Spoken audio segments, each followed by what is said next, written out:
Bref, un rêve dans la vraie vie.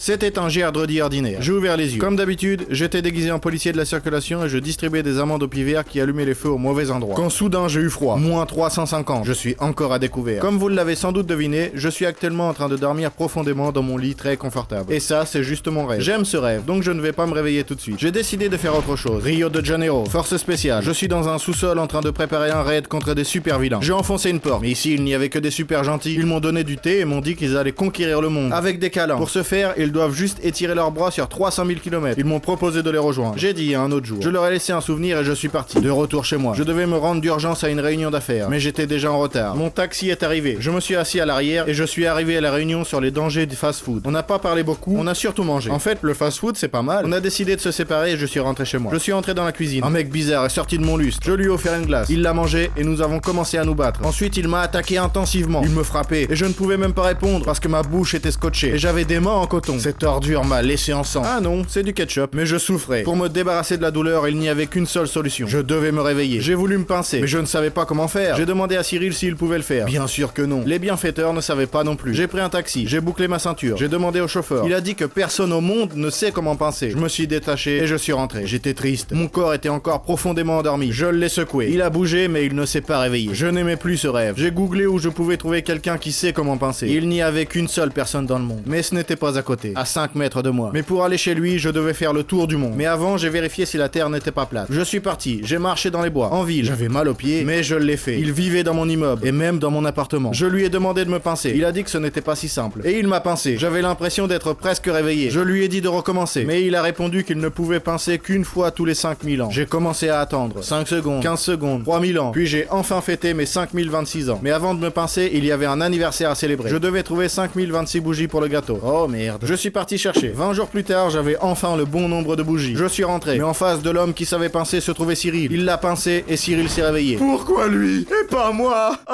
J'ai attendu 5000 ans de plus. Et finalement, le vieux sage a exercé la pincée de la destinée. Je me suis réveillé. Oh, qu'est-ce que j'avais bien pu boire. C'était quoi ce rêve? J'ai décidé de ne pas me recoucher de sitôt, car je venais de dormir pendant 10 000 ans. Je vais prendre un café. J'ai bu des seaux entiers pour me garder éveillé. Cela m'a aidé. Je n'ai pas dormi pendant 24 heures, 3 jours, pendant une semaine, un mois, et je n'avais toujours pas sommeil. Ce n'est pas normal. Et si j'étais encore endormi?